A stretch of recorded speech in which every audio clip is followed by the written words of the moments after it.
Buenas tardes con todos. Buenas tardes.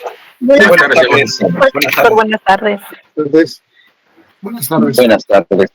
Buenas tardes. Vamos a continuar con esta audiencia de control de acusación en su sesión 11ª en el expediente 19-2021-21, siendo las 15 horas con 3 minutos del lunes 4 de noviembre del 2024 a través de esta audiencia virtual por el sistema Google Meet, el Juzgado Supremo de Investigación Preparatoria a cargo del juez Checley Soria, de llevar a cabo la 11ª sesión del expediente ya mencionado, vinculado a un requerimiento de control de acusación en el proceso seguido a don Julio José Lanasca Recaldi y otros por la presunta comisión del delito de cohecho pasivo específico y otros en el agravio del Estado.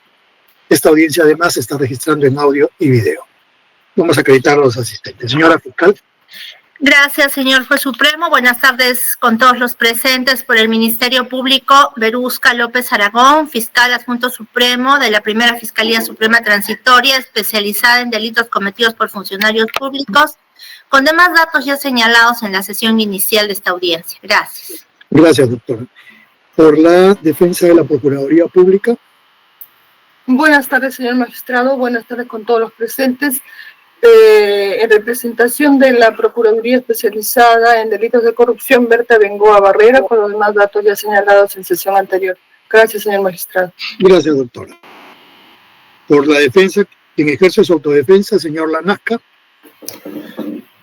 Muy buenas tardes, señor juez supremo de investigación preparatoria, señorita fiscal y señorita representante de la Procuraduría. Los saluda el abogado Julio José Lanasca Recaldi con CAL 27183 y demás datos ya indicados en audiencias anteriores. Muchas gracias. Gracias, señor Lanasca. Por la defensa del señor Rodríguez. Buenas tardes, doctor. Defensa del señor Javier Rodríguez, Alexa Sofía Mesa Quispe, con registro del Colegio de Abogados de Lima 95835 y los demás datos ya procesales consignados en las audiencias anteriores. Muchas gracias. Gracias, doctora. Por la defensa del señor Yavilla. Señor Magistrado Supremo, muy buenas tardes. Representante del Ministerio Público, colegas y presentes, Jefferson Puma Quispe, con registro en el Colegio de Abogados de Lima 91088 y demás datos fijados ya en las sesiones anteriores. Muchas gracias. Gracias, doctor. Por la defensa del señor González Guapaya. Buenas tardes, señor magistrado. Por la defensa del Belisario Miguel González Guapaya, Ricardo Rafael Ternau Venegas, abogado con colegiatura 7601 del Colegio de Abogados del Callao, y demás datos indicados en autos anteriormente. Gracias. Por la defensa del señor Cruzallegui. Sí, muy buenas tardes, señor juez supremo. Buenas tardes, señoritas representantes del Ministerio Público y con todos los conectados en esta plataforma. En representación del acusado Jorge Paul Cruzallegui Tello, yo soy el abogado Pablo Simón Alarcón Andía, mis registros del Colegio de Abogados de Lima 71003 y ya los demás datos que han sido consignados en sesiones anteriores. Muchas gracias, señor juez. Muchas gracias. Con todas las defensas presentes. Cristian, ¿hay defensa pública para que se acredite? ¿O continuamos? Sí, doctora. Está la doctora Fernanda Ríos. Perfecto. Doctora, adelante, por favor, para acreditarse. Señor juez supremo, muy buenas tardes. Buenas tardes con todos los presentes. Quien la defensora pública Gisela Fernández Ríos, inscrita en Colegio de Abogados del Cusco con número de colegiatura 4579, estando presente en esta diligencia por defensa necesaria en atención al oficio 19-2021. Gracias, señor magistrado. Gracias, doctora. Doctora Fernández, se encuentran presentes todas las defensas de los imputados,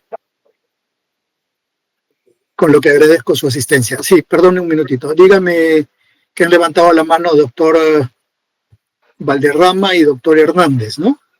Sí, doctor. Doctor, buenos días. A ver, doctor Hernández primero. Muy buenas tardes, señor juez supremo. Acude a su judicatura el abogado Ricardo Johnny Hernández Medina con registro de Colegio de Abogados del Santa, número 2228, en representación del ciudadano Gianfranco Paredes Sánchez. Y gracias. No se me había pasado. Lo tenía acá pendiente, pero quería verificar si había defensa pública. Y como vi también, pero usted es defensa del señor Paredes. Sí, no se preocupe, ya lo acredité. Sí, doctor Valderrama. Sí, señor juez supremo, buenas tardes con todos los presentes. Soy defensa del señor Domingo Salaverry. Por favor, también para acreditarse, sí. Sí, buenos días. Le saluda el abogado José Valderrama Carpio con registro del Colegio de Abogados de Lima 35597, defensa del señor Domingo Salaverry. Ratifico los datos de las audiencias previas, señor magistrado. Gracias. Ok, muchas gracias. Disculpe, se me estaba pasando. Bueno, sí, se encuentran presentes todas las defensas, doctora Fernández. Agradezco su asistencia a esta audiencia. Queda dispensada de continuar en la misma. Muchas gracias, señor magistrado. Paso a retirarme. Gracias. Bueno, como habíamos quedado en la sesión anterior, para hoy vamos a escuchar los argumentos de las defensas de los señores Rodríguez Gómez, González Guapaya y, si llegamos a este señor Cruzalegui, espero, sobre los sobreseimientos formulados. ¿Quién quiere tener el uso de la palabra primero? Doctora o doctora. ¿Sí, señor Lanasca? Tu micro, señor Lanasca. Disculpe, señor magistrado, no se olvide, por favor, que al final, como se quedó en la audiencia anterior, me toca esgrimir el hecho 2 brevemente. Muchas gracias. Ya, sí.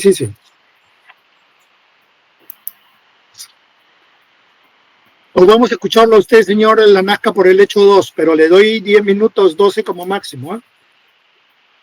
Perfecto, señor magistrado. Ya, le doy 12 minutos para terminar, ¿ya? 10 a 12 minutos y estoy acabando, me comprometo, okay, señor magistrado. Listo. Señor magistrado, respecto al hecho 2, el suscrito solicita el sobreseimiento de la investigación en mérito al artículo 344, numeral 2, literal B y D del Código Procesal Penal, que establece que el hecho imputado no es típico o no existen suficientes elementos de convicción para pasar a juicio oral al acusado.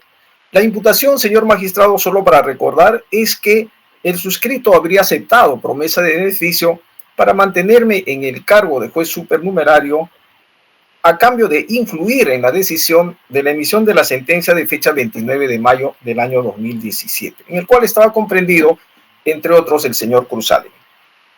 Esta imputación, señor magistrado, no es cierta, como lo vamos a demostrar a continuación, ya que en el hecho imputado no existen elementos de convicción para acreditar la concurrencia copulativa de elementos subjetivos y objetivos de la tipicidad o la tipología de cohecho pasivo específico, ya que el verbo rector, que es aceptar, o la promesa o cualquier otra ventaja, no se cumple, señor, como lo vamos a precisar a continuación.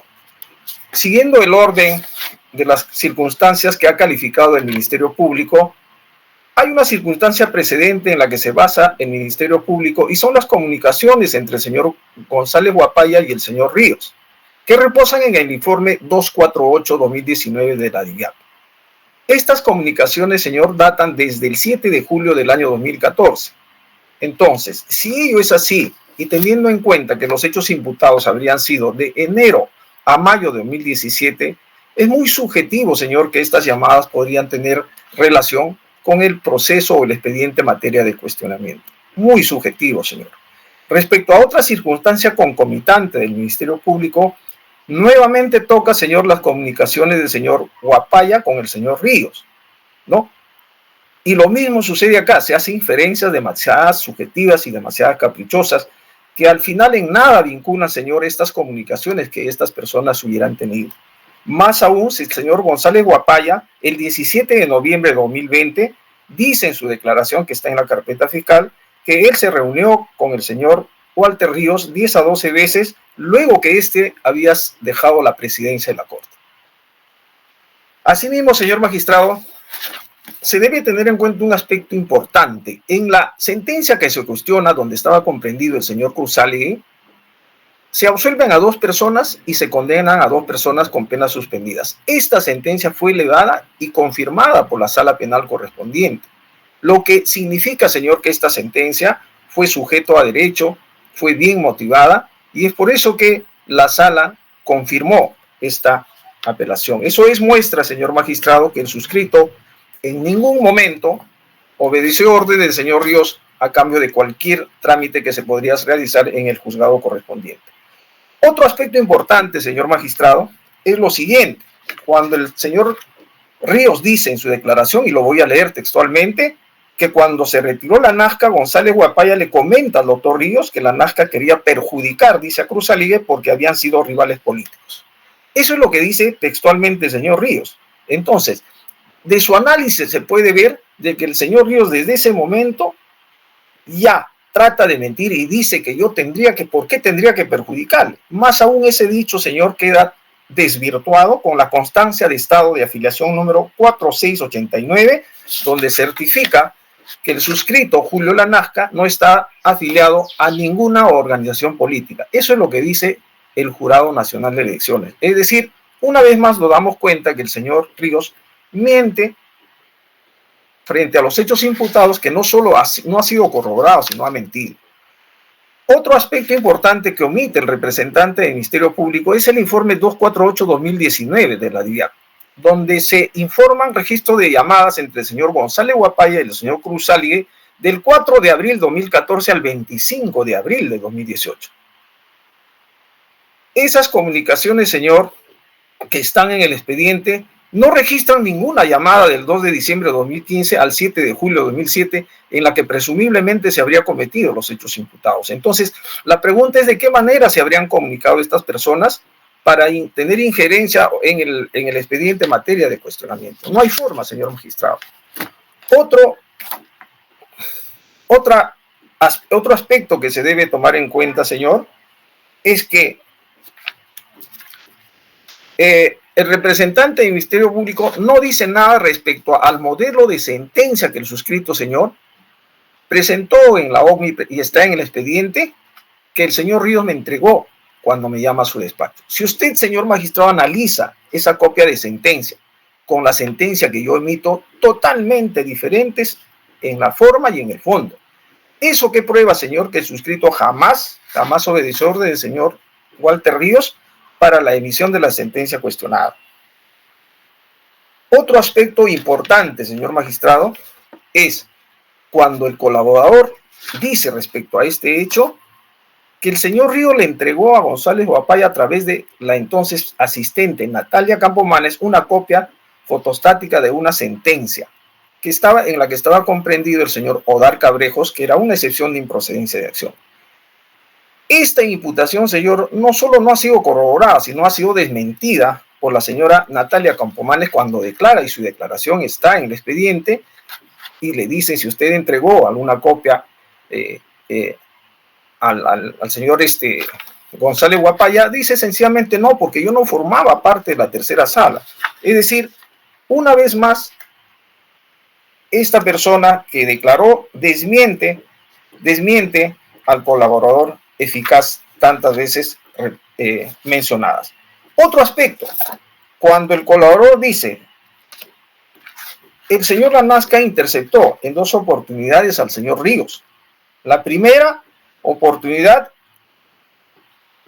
fue en abril del año 2018, segunda quincena, y la segunda también fue en abril a fines del año 2018. Señor, esta sindicación que hace el colaborador también es falsa. ¿Y sabe por qué, señor magistrado? Porque en el expediente obra la resolución 3310-2017, donde al suscrito en esa fecha lo nombran, con fecha 19 de septiembre de 2017 lo nombran como fiscal provincial provisional de Ventanilla, y culmina esa designación el 25 de septiembre del año 2018. Entonces no hay forma, señor magistrado, que el suscrito habría interceptado al señor Ríos para pedirle que le retomen en el cargo. No habría ningún motivo, no hay ningún sentido, señor magistrado, respecto a esa imputación. Y por eso, una vez más, señor, y con esto voy terminando, se debe tomar en cuenta el plenario 2-2015, tantas veces también aludidos, que se refiere que cuando hay una sindicación de coacusado, etcétera, y estas son espurias por venganza y odio, sencillamente esas declaraciones no sirven y no deben ser tomadas en cuenta, señor magistrado.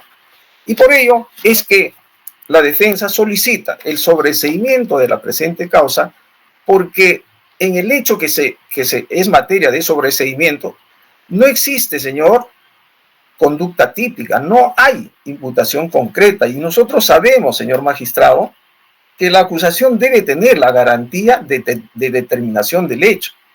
Al no haber esa garantía de determinación del hecho, evidentemente la acusación no pasa o no rebasa el estándar probatorio de sospecha suficiente.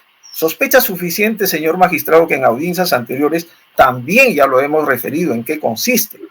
Al no rebasar esta sospecha suficiente, ya que todo lo que se dice en cuanto a este hecho son por un testigo colaborador y supuestamente corroborado con registro de llamadas, no rebasa pues ese estándar. Por eso, precisamente, señor, es que al no rebasar ese estándar probatorio, el sobreseimiento debe ser declarado fundado en todos sus extremos. Muchas gracias. Gracias, señor Lanasca.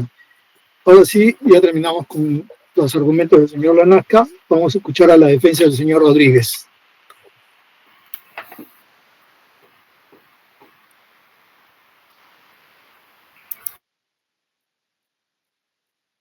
Defensa del señor Rodríguez. Señor magistrado, un momento, por favor. Ya, ok.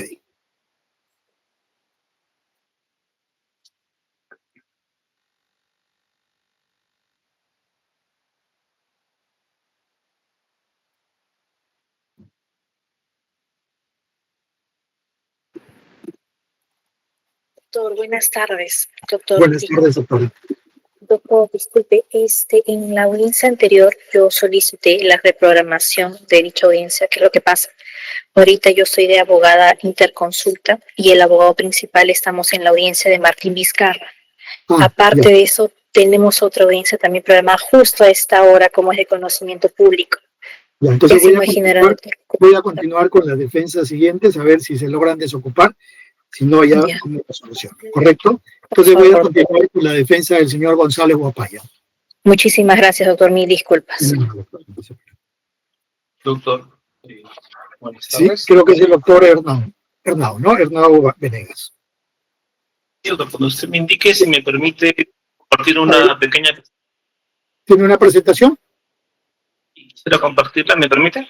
Sí, por supuesto. Muchas gracias, señor magistrado.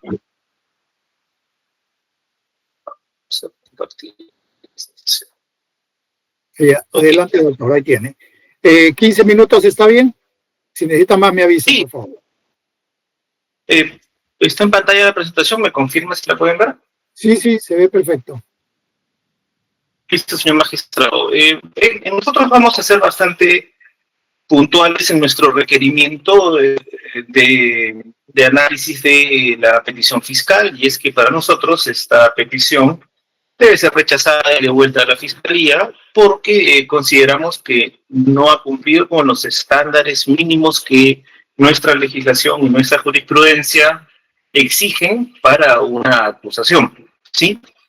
Partiendo de esto, nosotros solicitamos el sobreseimiento, si es que la Judicatura desea no regresar este documento a la Fiscalía, en virtud de lo estipulado por el artículo 344, numeral 2, literales A y D, y 350, numeral 1, literal D del Código Procesal Penal. ¿Sí? Continuando, lo que nosotros traemos a colación, señor magistrado, es lo siguiente. ¿Cuál es la imputación, ¿no?, en contra de Miguel González Guapaya?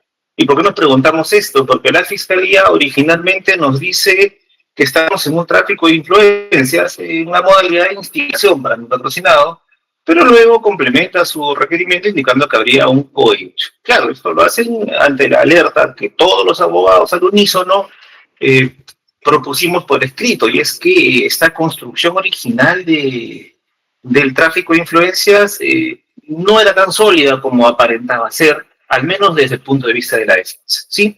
Por eso es que la Fiscalía, de manera rápida, responde con un siguiente requerimiento integrativo, indicando que, si no es tráfico, entonces es cohecho. Vamos a atacar primero el tráfico, señor magistrado. Lo que nos dicen aquí en concreto, según ustedes pueden ver en la presentación, es que mi patrocinado se acercó a conversar con su amigo, dice aquí, el señor Walter Ríos, para construir aparentemente una petición, ¿no? Yo quiero que tú, Walter, me ayudes, ¿no?, ayudando a un amigo mío, ¿sí?, para que tú, a través de otro amigo tuyo, que además es tu subordinado, favorezcan a mi amigo. Esta construcción que yo estoy haciendo en este momento, esta alocución, no busca ser informal ni tampoco trata de que el abogado no consiga más palabras, sino que así de informal es lo que yo particularmente leo en la acusación, señor magistrado. No es clara, no es precisa, no hay un iter criminis claro, expreso, como exige la norma. Además, lo que aquí se nos dice es que el beneficio eran aparentes almuerzos. O sea, yo quiero reproducir mentalmente esa escena. Mi patrocinado, Miguel González, sí propuso a Walter Ríos, oye, tú me ayudas con algo y yo te invito a un almuerzo. Así fue, tenemos certeza de eso, así lo ha dicho el colaborador eficaz. ¿O es que eso se infiere de la colaboración que parcialmente hemos revisado en este expediente? Es decir, todo delito, señor magistrado, usted lo sabe mejor que nosotros, ¿no? Por su alta experiencia, todo delito tiene una construcción típica específica, ¿sí? Y no puede inferirse o no puede intentar a la fuerza encajar una conducta en un hecho típico, porque de lo contrario el derecho penal dejaría pues de ser de última ratio, ¿no? Entonces, lo que hemos visto aquí, señor magistrado, no se explica quién es el vendedor de influencias, no se explica con precisión cómo es que se genera esta figura, porque además recordemos que aquí se postula que hay una instigación en cadena, ¿no? Cosa que nuestro sistema no acepta de manera uniforme. Y cuando digo que no lo acepta de manera uniforme, es porque no existe una disposición, un cuerpo legislativo que nos diga que en efecto sí se admite adelantar tanto las barreras de la punibilidad, ¿sí?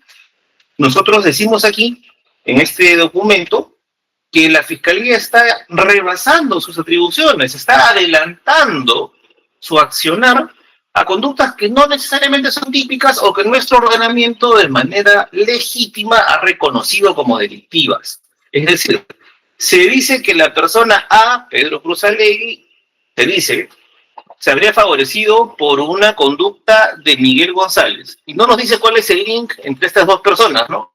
No nos dice si Pedro Cruzallegui le pidió el favor a Miguel González y Miguel González hacia adelante. No nos dice eso, tal cual ha dicho la defensa que me precede, ni siquiera hay reportes de llamadas entre ambas personas. Y ese es un dato que esta defensa rescata y lo pone sobre la mesa, ¿no? ¿Cómo se generó esta parte del delito? Y ojo, nosotros estamos en una acusación, señor. Es decir, la Fiscalía ya pasó por la etapa preliminar donde tenía todo el espacio para construir su acusación, su teoría, con esos detalles. Ya estamos en investigación preparatoria, tampoco, ya estamos en acusación, señor. Es decir, en la etapa preparatoria, en la que no hubieron a propósito muchas diligencias, la Fiscalía no ha cumplido con, vamos a usar ese término, con escarbar lo suficiente para entender cómo se produjo esta parte, ¿sí? Esta parte de la cadena, ojo, ¿no? Cómo es que Pedro Cruzallegui supuestamente le pidió a Miguel González un favor. ¿Cuál era ese favor? Determinar a un tercero para que ese tercero determine un cuarto. Esa parte no está clara.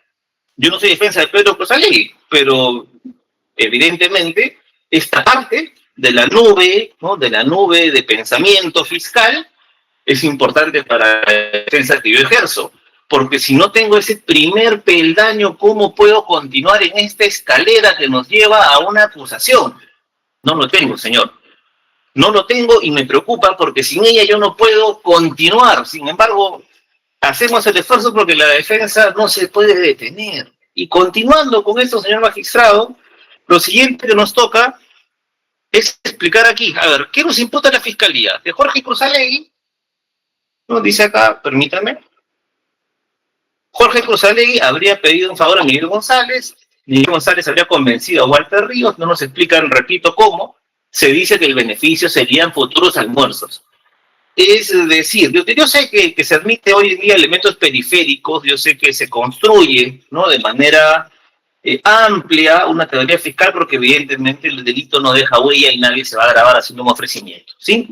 Sin embargo, por eso es que se utilizan, como la Corte Suprema ha dicho, elementos periféricos que corroboran, ¿no? Corroboran este perímetro, corroboran lo que sucede al centro.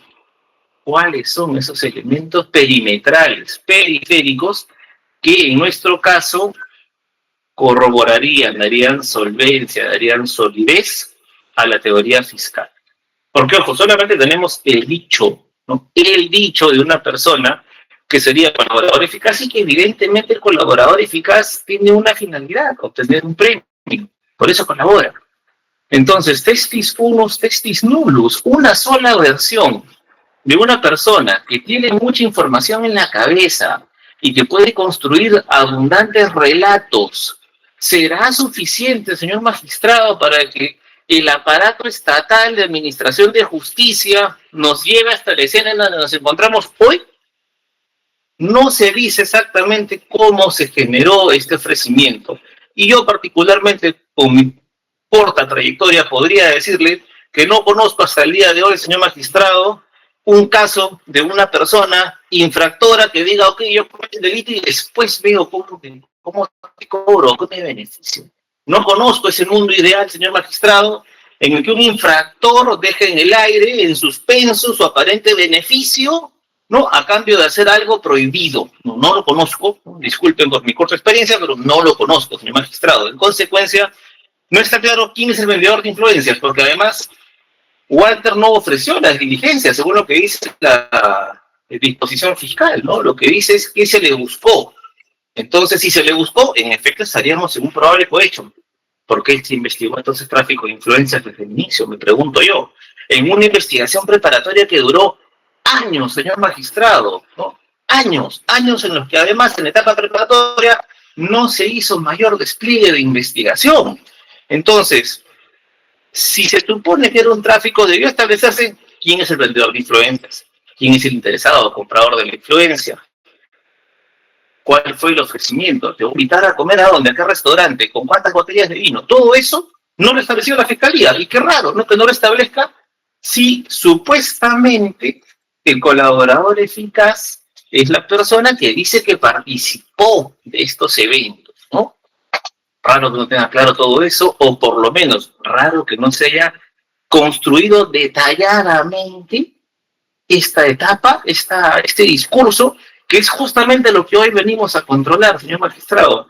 A mí no se me ocurriría, si yo fuera ingeniero, construir un edificio y decir, bueno, sí, pues tiene que tener 4 columnas y 4 techos. ¿Y las medidas? ¿Y los anclajes?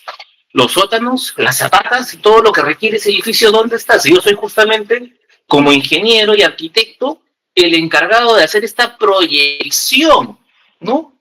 Con detalle, porque si no se me viene abajo el edificio. Entonces, el arquitecto de esta teoría es la fiscalía. La fiscalía es quien tiene que completar esos espacios en blanco, no las defensas y menos la judicatura, que está aquí para juzgar con imparcialidad, como lo viene haciendo.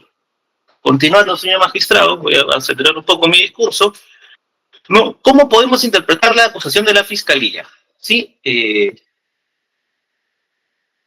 Aquí dice, ¿no? Cuestionamientos. Y dice, perdónenme, esto ya lo hemos visto.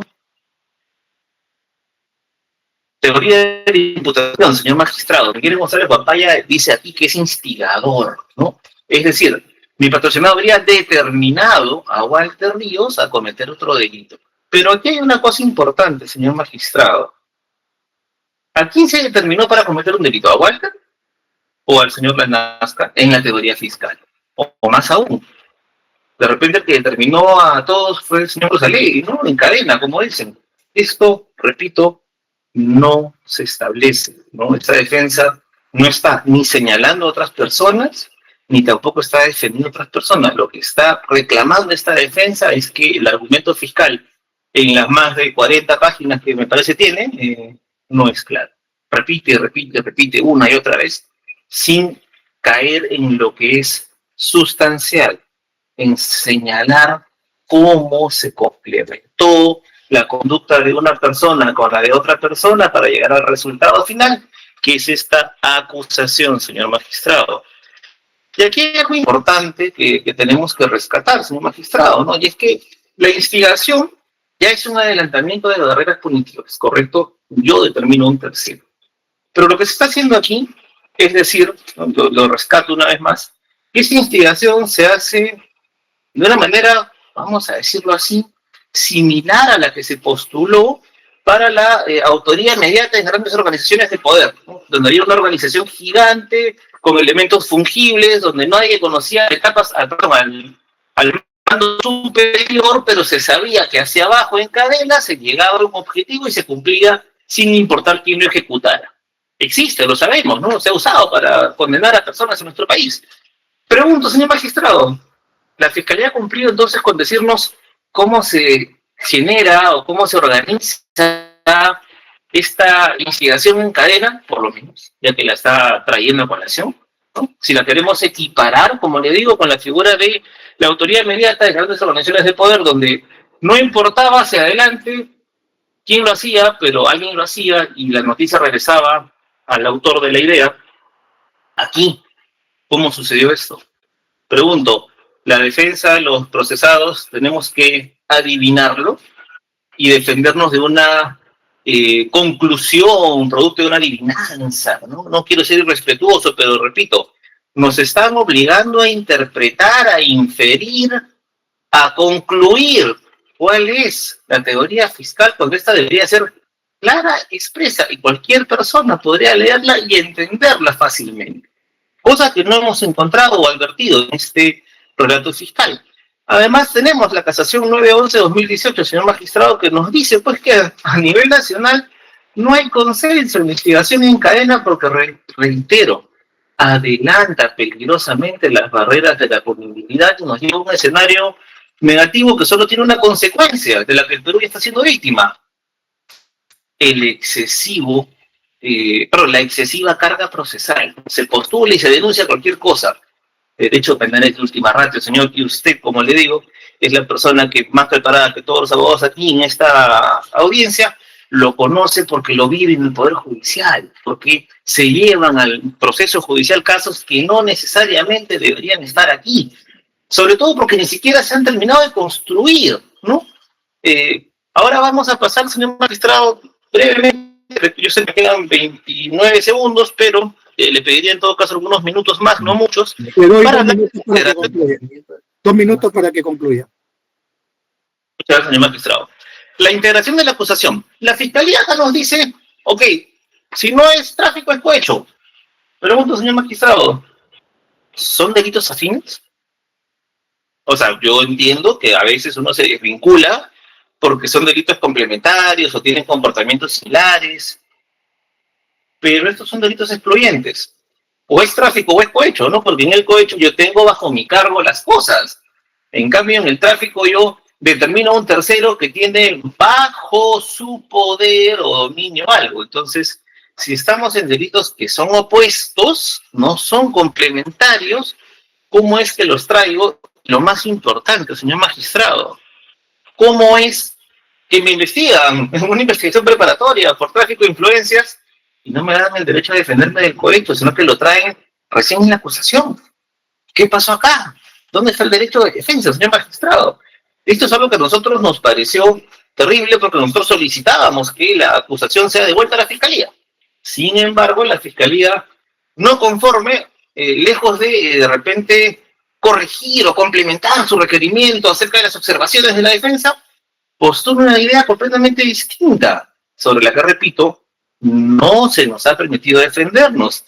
Tan es así que por disposición 8, ¿no?, lo que se dijo fue: se formaliza investigación preparatoria solo por tráfico de influencias.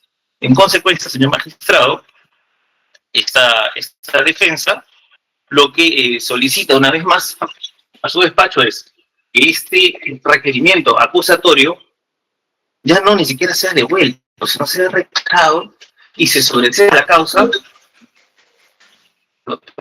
se sobresea la causa en atención a que el requerimiento acusatorio analizado no cumple con los elementos mínimos para su aprobación.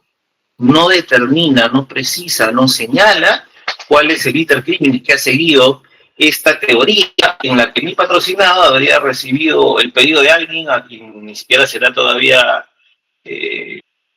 acreditado que hubiera llamado a pedir el favor, y tampoco se establece cómo mi patrocinado pide el favor para que esta persona, a un tercero, lo lleve a cometer una infracción. Por todas estas cosas, señor magistrado, esta defensa reitera su pedido de que se rechace la acusación fiscal y se sobresea de los cargos a mi patrocinado.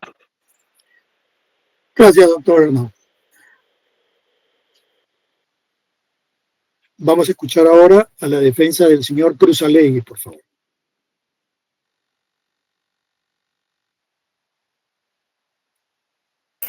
Sí, muchas gracias, señor juez supremo. ¿Puedo empezar? Sí, correcto. ¿Va a hacer alguna presentación, doctor Alarcón? No, doctor, no, mi Ya. participación va a ser muy puntual. 15 minutos también. Ya, espero necesitar menos, señor Juez Supremo. Adelante. Señor Juez Supremo, la defensa del señor Jorge Paul Cusalegui Tello ha hecho su solicitud de sobreseimiento conforme al numeral 2, inciso D del artículo 344 del Estatuto Procesal Penal. Esto es que a consideración de esta defensa no existe razonablemente la posibilidad de incorporar nuevos datos a la investigación y no hay elementos de convicción suficientes para solicitar fundadamente el enjuiciamiento del imputado. Fíjese, y debemos partir, señor juez, sobre lo que es materia de imputación, ¿no? La imputación de fiscalía es que mi patrocinado Jorge Paul Cusalegui Tello haya determinado al señor Miguel Belisario para que éste a su vez instigue o determine al señor Walter Ríos para que éste, invocando sus influencias, llegara pues al señor José Lanasca a efectos de que se emita una resolución favorable, ¿no? Muy en simple y muy en sencillo, esa es la imputación de la fiscalía respecto al hecho principal, que es el tráfico de influencias. Y sobre eso, ¿cuáles son los elementos de convicción que nos ha traído la Fiscalía en su requerimiento acusatorio, señor juez?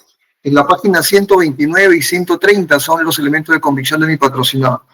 Y solamente nos detalla, señor juez, 3 elementos de convicción referidos a mi patrocinado. Fíjese, el primero, la resolución de alcaldía 930-2011 de fecha 2 de agosto del 2011. Esta resolución de alcaldía que nos ha traído la señorita fiscal es la resolución que lo designa como funcionario público. ¿Eso aporta en el evento criminal? En nada, salvo la condición descualificada. El segundo elemento de convicción que nos trajo la señorita fiscal es la sentencia, es una sentencia mixta, tiene un extremo condenatorio, un extremo absolutorio, de fecha 29 de mayo del 2017. Claro, esta sentencia, lo que no nos ha dicho es que fue impugnada por el extremo, señor juez, que fue condenatorio, fue impugnado y en apelación se revocó y se absolvió. O sea, esta resolución, esta sentencia es conforme a derecho, es lo que nosotros consideramos. Lo que acredita este elemento de convicción expuesto por la Fiscalía es una resolución judicial final de un expediente judicial determinado. ¿Acredita algo más que eso? No, señor juez. Y finalmente, según la acusación fiscal, en la página 130, el último elemento de convicción que trae la Fiscalía es la copia simple, fíjese, la copia simple de una boleta de venta, 28631, de fecha 15 de junio del año 2017, expedido por la persona jurídica Recursos Operativos Victoria Saca. ¿Qué es lo que busca acreditar con este elemento de convicción, señor juez? Lo que dice la Fiscalía es que la ventaja, en este caso, en este hecho 2, en donde nos toca a nosotros defender, sería almuerzos. Fíjese, en el hecho 1 se habla de dinero, de cantidades inmensas, ¿no? O eso es lo que dice la imputación de la Fiscalía, pero en este caso es un almuerzo. Ese es la supuesta ventaja. Entonces, lo que la Fiscalía sostiene es que ese almuerzo se ve de alguna forma vinculado, acreditado, con la boleta de venta. Una boleta de venta que nada tiene que ver con mi patrocinado.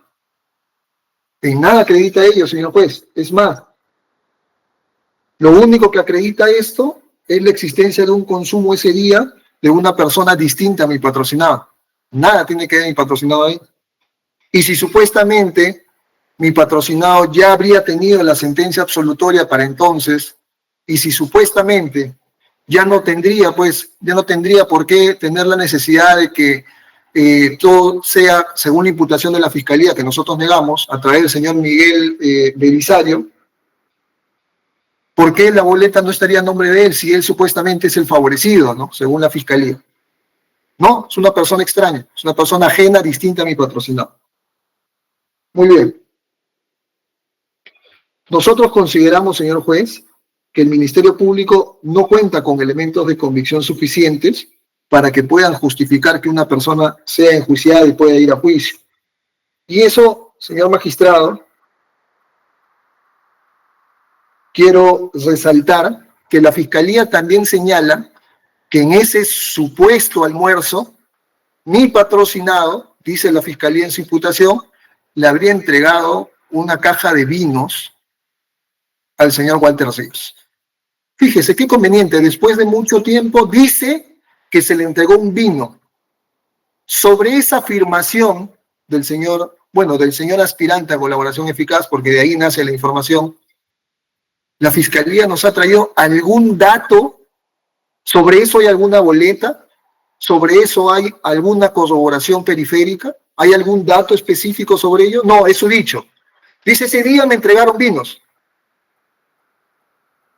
Mucho se dice, nada se acredita. Hay que tener mucho cuidado con eso. Es muy conveniente que ya pasado el tiempo, cuando ya no existen cámaras de seguridad en el lugar, se pueda decir que se entregaron cosas, ¿no? Es muy conveniente. Porque claro, si se hubiese dicho todo en momento oportuno, se podría determinar claramente que ese día, esa hora, mi patrocinado no se encontraba en esa supuesta reunión, esa imputación de la Fiscalía.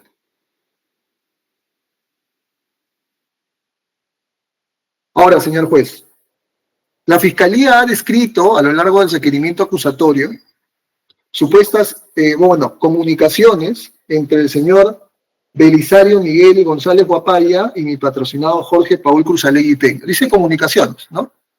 Pero no olvidemos, señor juez, que el señor González Guapaya tenía un cargo en la Municipalidad Provincial del Callao, él era gerente general de transporte.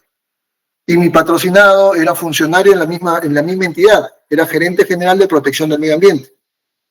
Que existan comunicaciones entre funcionarios en una misma gestión edil, pues no acredita ni siquiera en forma periférica un evento criminal. Nosotros consideramos que no es posible sostener frente a comunicaciones de dos personas que trabajan en una misma entidad, ¿no?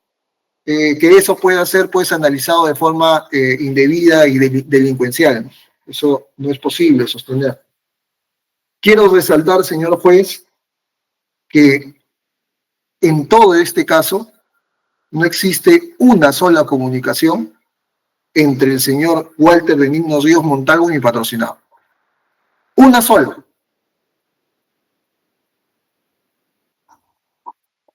Ahora, en ese sentido, señor magistrado, consideramos que con esos tres únicos elementos de convicción que la Fiscalía le ha traído, no es suficiente para que una persona pueda ser sometida a un juicio de las características que esto nos importa. Y en ese sentido es que nosotros solicitamos muy respetuosamente que usted dicte el auto de sobreseimiento y archive definitivamente la causa. Muchas gracias por su atención, señor juez supremo. Gracias, doctor. En la defensa del señor Rodríguez, por favor, doctora.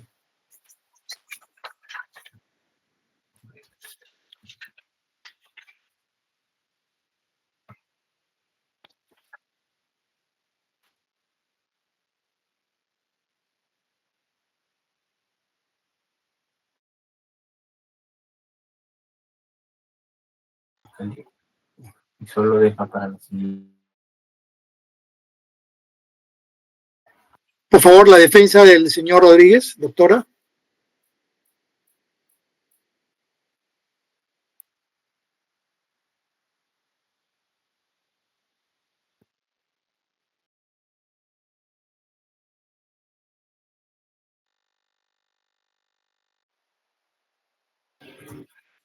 Cristian, ¿puede chequear si la doctora está presente, por favor? Sí, doctor, voy a comunicarme con un momento.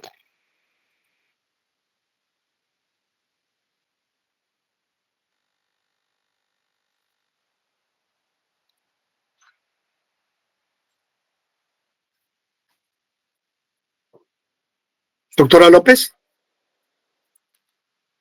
Sí, señor juez. Ya.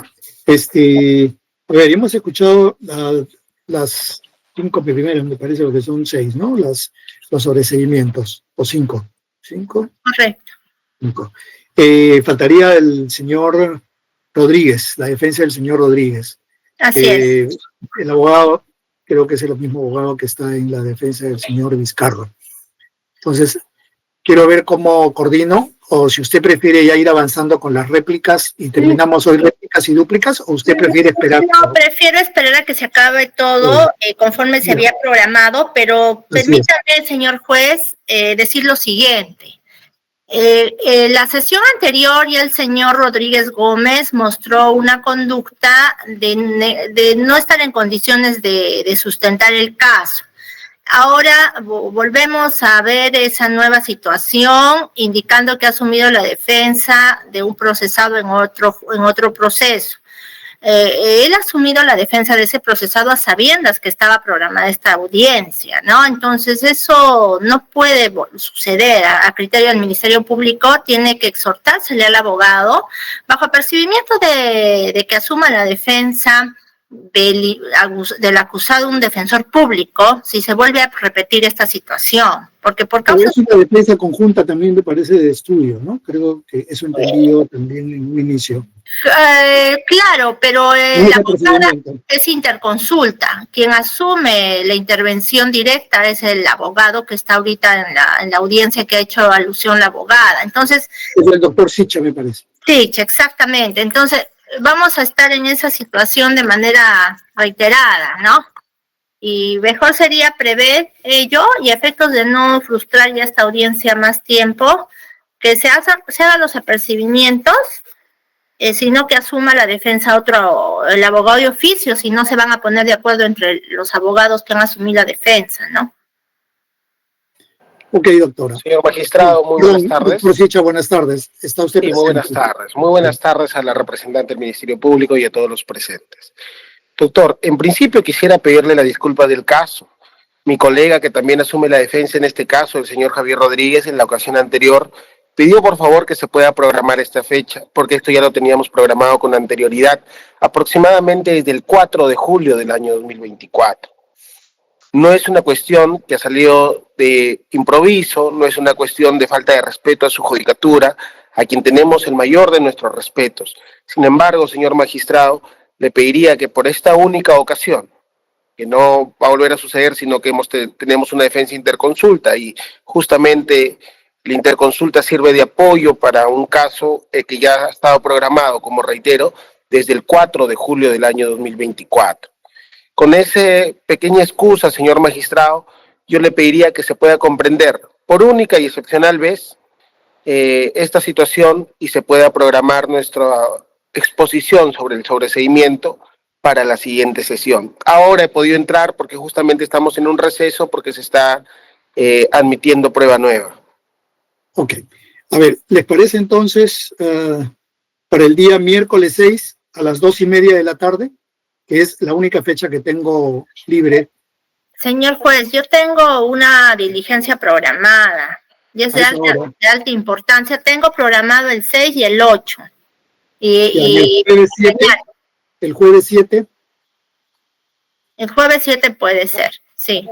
Ok. Entonces déjeme chequear yo la agenda del jueves 7. Está bien. Pues no tengo más fechas, ¿eh? Por la tarde le pediría solo que sea doctor. Sí, por la tarde, por la tarde. Gracias.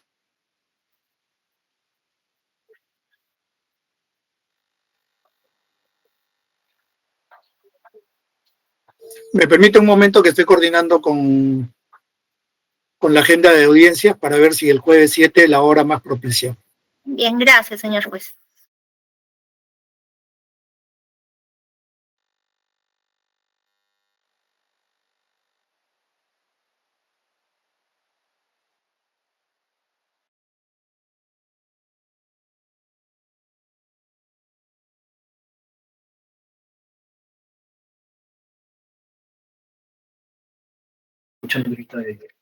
Señor juez, disculpe, tenemos programada una audiencia con usted el jueves 7 a las 15 horas. ¿De acuerdo? Sí, doctora, estoy tratando de moverla para la mañana porque es una audiencia de prórroga plazo extraordinario, me dicen. Sí, sí. Esas audiencias no son muy largas, entonces quiero ver cómo la paso para la mañana. Es conmigo esa audiencia, ya está bien. Pues, ¿con usted, doctora? Entonces, conmigo. ¿puedo moverla para la mañana? Ya, sí, normal. Ya, está bien. Un minuto, ahorita coordino. Ya está bien, señor.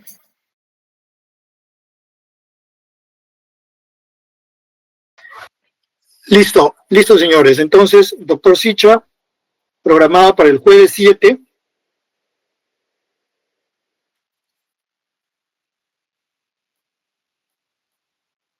a las 3 de la tarde. Listo, señor magistrado. Muchísimas gracias. Muy agradecido. Perturbar. Yo sé que tienen otro proceso y también, pero hay que avanzar con este también, porque ese también Lo entiendo, señor magistrado. Y también la disculpa para la representante del Ministerio Público. Ya, doctora Berusca, gracias por su comprensión. Estoy pasando a la audiencia suya de las 3 de la tarde a las 12:30. Ya, correcto, señor. Le adelanto la hora, pero ahorita van a notificar a las otras partes. Ya, está bien. Gracias, señor juez. Gracias. Ok, entonces, tal como han escuchado, voy a cerrar la presente sesión para continuar el día jueves 7 de noviembre a las... Señor magistrado, si me permite, perdone usted, señor. Gracias. Solamente, señor, se tome en consideración los fundamentos fácticos y jurídicos que la defensa ha expuesto en la audiencia anterior, que tiene relación a este hecho, lo cual ya nosotros no hemos realizado, señor, y en todo caso nos estamos reproduciendo en ese extremo. Muchas gracias, señor. Gracias. Muy bien, entonces siendo las 15:55, se cierra la presente sesión y nos veremos el día jueves 7 a las 3 de la tarde para escuchar la defensa de los argumentos del señor Rodríguez Gómez, la defensa del señor Rodríguez Gómez, las réplicas y dúplicas. Muchas gracias. Gracias, señor juez. Buenas tardes. Gracias. Muchas gracias. Gracias, señorita de la Procuraduría. Gracias. Gracias.